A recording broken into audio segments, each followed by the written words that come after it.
Chapter 19 Group Video Podcast by Sophia and Traversato, Emily Kelly, Allie Ball,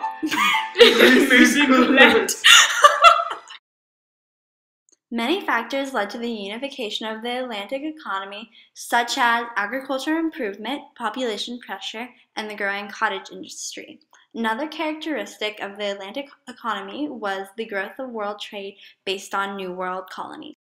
Spain and Portugal revitalized their empires and began drawing more wealth from developments in the New World.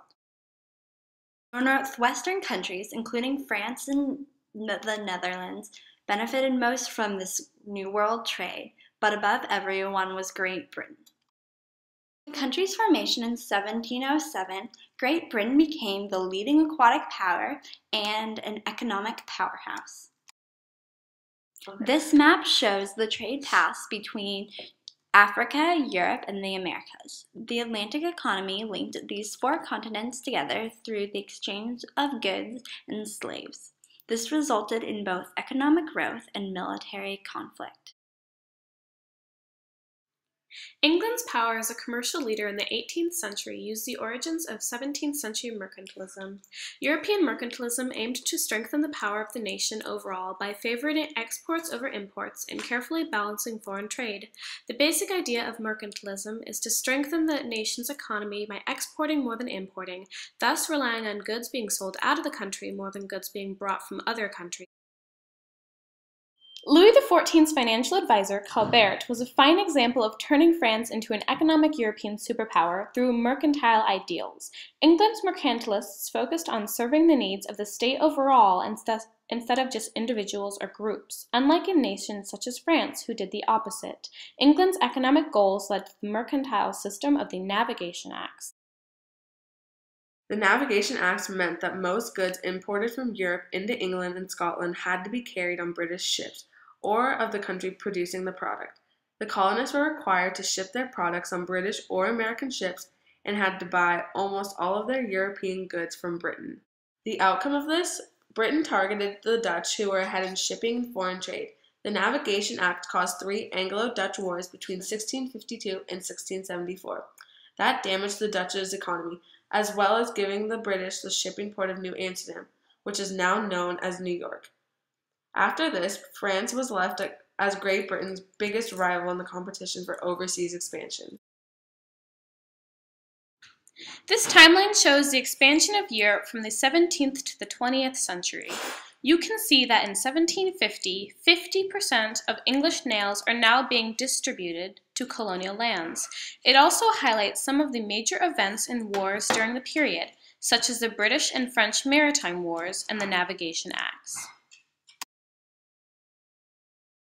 In the map to your left, it shows North America. In 1755, the British, French, Spanish, and Russians all had claims to parts of America. In the map to your right, it shows North America in 1763. If you can see closely, the French now have very little to no claims on North America. The British and Spanish have taken France's main claims. These changes in land ownership were caused by the 7 Years' War. This increase in territory resulted in the land in the colonies being virtually free and unlimited. Due to the fact that in the British Isles, land was mainly owned by the nobility and the extremely wealthy, this was a major attraction for new settlers in the colonies. Also, American farmers were able to keep most of what they grew. Large amounts of cheap land and the demand for manpower fueled the growth of slavery in the New World. As you heard earlier, in the 1700s, many European countries adopted mercantilist policies to protect their countries from foreign trade. However, this had a negative effect, and in 1773, England was only selling 2/3 as much cloth to Northern and Western Europe as they had in 1700. In a way, colonial markets came to the rescue and gave European companies a place to sell their goods. England made great amounts of profit, with £4 million coming from the New World colonies. The colonies also received some benefits and had some strong trade relationships with their mother countries.